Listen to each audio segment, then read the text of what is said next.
ओम श्री गणेशाय नमः।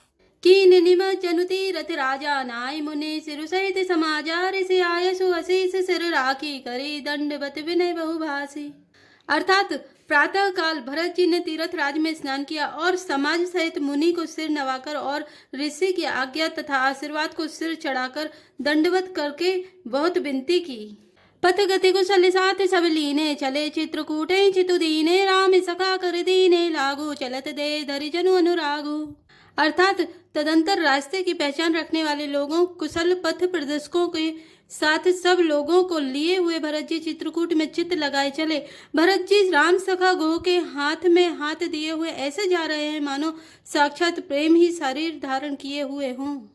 नहीं पदित्रा निशीस नहीं छाया पेमु नेमु व्रत धर्म अमाया लख निराम से पंथ कहानी पूछते सके ने कहते मृदुवानी। अर्थात ना तो उनके पैरों में जूते हैं और न सिर पर छाया है। उनका प्रेम नियम व्रत और धर्म निष्कपट सच्चा है। वे सखा निषाद राज से लक्ष्मण जी श्री रामचंद्र जी और सीता जी के रास्ते की बातें पूछते हैं और वह कोमल वाणी से कहता है राम बास थल पिट बिलोके और अनुराग रहत नहीं रोके देखी तसा सुरभर सही भूला भई मृदु मही मगु मंगल मूला। अर्थात श्री रामचंद्र जी के ठहरने की जगहों और वृक्षों को देखकर उनके हृदय में प्रेम रोके नहीं रुकता। भरत जी की यह दशा देखकर देवता फूल बरसाने लगे, पृथ्वी कोमल हो गई और मार्ग मंगल का मूल बन गया। किए जाहि छाया जल द्रामा सुखद बहई बरबात सिया रामा तस मगु भया उन राम के रामा जस भाभर तहि जात सिया रामा दीन दयाल बिरद संभारे हरौ नाथ मम संकट भारी। अर्थात बादल छाया किए जा रहे हैं, सुख देने वाली सुंदर हवा बह रही है। भरत जी के जाते समय मार्ग जैसा सुखदायक हुआ वैसा श्री रामचंद्र जी को भी नहीं हुआ था। जड़ चेतन मग जीव घनेरे जय चिते प्रभु जिन प्रभु हेरे ते सब भय परम पद जोगु भरत दरस मेटा भव रोगु। अर्थात रास्ते में असंख्य जड़ चेतन जीव थे, उनमें से जिनको प्रभु श्री रामचंद्र जी ने देखा अथवा जिन्होंने प्रभु श्री रामचंद्र जी को देखा वे सब उसी समय परम पद के अधिकारी हो गए। परंतु अब भरत जी के दर्शन ने तो उनका भाव जन्म मरण रूपी रोग मिटा ही दिया। श्री रामचंद्र जी से तो वे परम पद के अधिकारी ही हुए थे, परंतु भरत दर्शन से उन्हें वह परम पद प्राप्त हो गया। यह बड़ी बात भरत कही नाही सुमिरत जिनहि राम मन माहि बार की राम कहत जग जेऊ होते तरन तारन नर तेऊ। अर्थात भरत जी के लिए यह कोई बड़ी बात नहीं है जिन्हें श्री राम जी स्वयं अपने मन में स्मरण करते रहते हैं। जगत में जो भी मनुष्य एक बार राम कह लेते हैं वे भी तरने तारने वाले हो जाते हैं। भरत राम प्रिय पुनि लघु भ्राता कस न होय मगु मंगल दाता सिद्ध साधु मुनिवर अस गए भरत ही निरखी हरसु ही लय।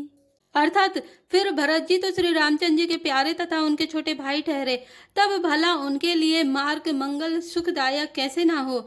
सिद्ध साधु और श्रेष्ठ मुनि ऐसा कह रहे हैं और भरत जी को देखकर हृदय में हर्ष लाभ करते हैं। देखी प्रभाव सुरे सही सोचू जगु भले भले ही पोच कहूँ पोचू गुरु सन कहो करे प्रभु सोई राम ही भरत भेंट न होई। अर्थात भरत जी के इस प्रेम के प्रभाव को देखकर देवराज इंद्र को सोच हो गया कि कहीं इनके प्रेम बस श्री राम जी लौट ना जाएं और हमारा बना बनाया काम बिगड़ जाए। संसार भले के लिए भला और बुरे के लिए बुरा है। मनुष्य जैसा आप होता है जगत उसे वैसा ही देखता है। उसने गुरु बृहस्पति जी से कहा, हे प्रभु वही उपाय कीजिए जिससे श्री रामचंद्र जी और भरत जी की भेंट ही ना हो। राम संगो जी प्रेम बस रामा भरत सपेम पयोधि सिया रामा बनी बात बेगरन चहति रामा करे जतनु छलु सोति सिया रामा दीन दयाल विरद संभारे हरौ नाथ मम संकट भारी। अर्थात श्री रामचंद्र जी संकोची और प्रेम के बस हैं और भरत जी प्रेम के समुद्र हैं। बनी बनाई बात बिगड़ना चाहती है, इसलिए कुछ छल ढूंढकर इसका उपाय कीजिए। बचन सुनत सुरगुरु मुस्काने सहस नयन बिनु लोचन जाने मायापति सेवक सन माया करे तो उल्टी परे सुर राया। अर्थात इंद्र के वचन सुनते ही देवगुरु बृहस्पति जी मुस्कुराए। उन्होंने 1000 नेत्रों वाले इंद्र को ज्ञान रूपी नेत्रों से रहित मूर्ख समझा और कहा, हे देवराज माया के स्वामी श्री रामचंद्र जी के सेवक के साथ कोई माया करता है तो यह उलटकर अपने ही ऊपर आ पड़ती है। तब कि झुकी ने राम रुक जानी अब कुछ आली करियो यही हानि सुन सुरेश रघुनाथ सुभाओ निज अपराध रिसाए न काऊ। अर्थात उस समय पिछली बार तो श्री रामचंद्र जी का रुख जानकर कुछ किया था, परंतु इस समय कुछ चाल करने से हानि ही होगी। हे देवराज, श्री रघुनाथ जी का स्वभाव सुनो। वे अपने प्रति किए हुए अपराध से कभी रुष्ट नहीं होते। जो अपराध भगत कर करई, राम रोष पावक सो जरई, लोकहु वेद विदित इतिहासा, यह महिमा जानहि दुर्वासा। अर्थात पर जो कोई उनके भक्त का अपराध करता है वह श्री राम की क्रोध अग्नि में जल जाता है। लोक और वेद दोनों में इतिहास कथा प्रसिद्ध है। इस महिमा को दुर्वासा जी जानते हैं। भरत सरिस को राम स्नेही, जगु जप राम राम जप जेही। अर्थात सारा जगत श्री राम को जपता है। वे श्री राम जी जिनको जपते हैं उन भरत जी के समान श्री रामचंद्र जी का प्रेमी कौन होगा। मनहु न आनी अमरपति रामा, रघुबर भगत अकाजु सिया रामा, अजय सुलोक परलोक दुख रामा, दिन दिन शोक समझ सिया रामा, दीन दयाल विरज संभारी, हरौ नाथ मम संकट भारी। अर्थात हे देवराज, रघुकुल श्रेष्ठ श्री रामचंद्र जी के भक्त का काम बिगाड़ने की बात मन में भी न लाइए। ऐसा करने से लोक में अपयश और परलोक में दुख होगा और शोक का सामान दिनों दिन बढ़ता ही चला जाएगा। सुन सुरेश उपदेश हमारा, राम ही सेवक परम पियारा, मानत सुख सेवक सेवकाई, सेवक बैरु बैरु अधिकाई। अर्थात हे देवराज, हमारा उपदेश सुनो। श्री राम जी को अपना सेवक परम प्रिय है। वे अपने सेवक की सेवा से सुख मानते हैं और सेवक के साथ बैर करने से बड़ा भारी बैर मानते हैं। यद्यपि सम नहीं राग न रोसु, गहै न पाप पून गुण दोषु, कर में प्रधान विश्व करे राखा, जो जस करे सुतस फलु चाखा।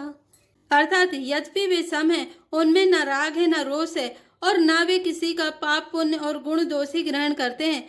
उन्होंने विश्व में कर्म को ही प्रधान कर रखा है। जो जैसा करता है वह वैसा ही फल भोगता है। तदपि करहि समय विषम विहारा, भगत अभगत हृदय अनुसारा, अगुण अलेप अमान एक रस, राम सगुन भय भगत प्रेम बस। अर्थात तथापि वे भक्त और अभक्त के हृदय के अनुसार सम और विषम व्यवहार करते हैं।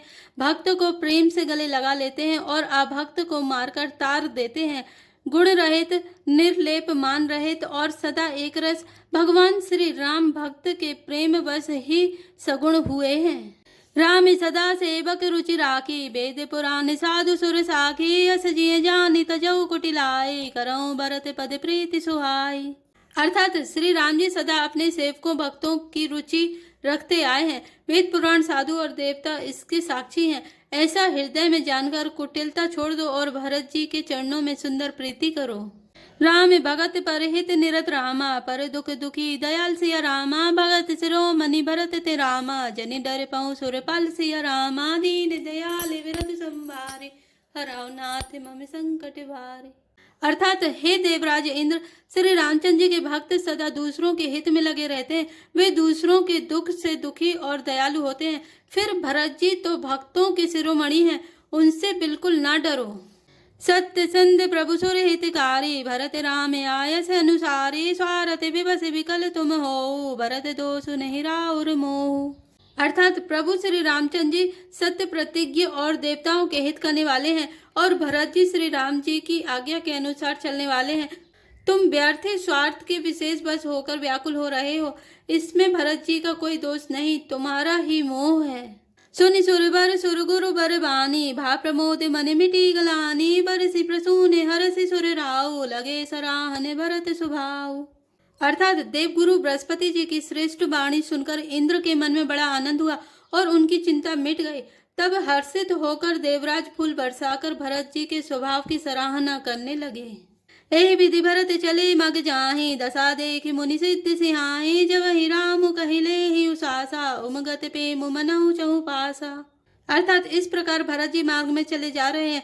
उनकी प्रेममयी दशा देखकर मुनि और सिद्ध लोग भी सिहाते हैं। भरत जी जब ही राम कहकर लंबी सांस लेते हैं तभी मानो चारों ओर प्रेम उमड़ पड़ता है। द्रवहि वचन सुनि कुल से पसाना, पुरजन पे मुन जाय बखाना, बीच बास करि जमु नहीं आए, निरखि नीरु लोचन जल छाए। अर्थात उनके प्रेम और दीनता से पूर्ण वचनों को सुनकर वज्र और पत्थर भी पिघल जाते हैं। अयोध्या वासियों का प्रेम कहते नहीं बनता।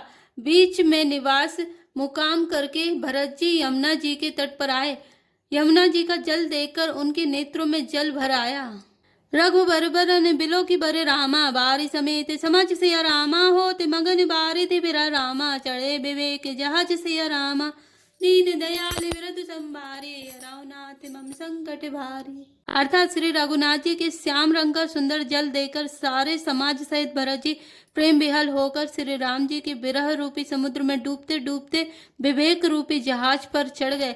अर्थात यमुना जी का श्याम वर्ण जल देकर सब लोग श्याम वर्ण भगवान के प्रेम में विहल हो गए और उन्हें ना पाकर विरह व्यथा से पीड़ित हो गए। तब भरत जी को यह ध्यान आया कि जल्दी चलकर उनके साक्षात दर्शन करेंगे। इस विवेक से वे फिर उत्साहित हो गए। जय श्री राम, जय जय हनुमान।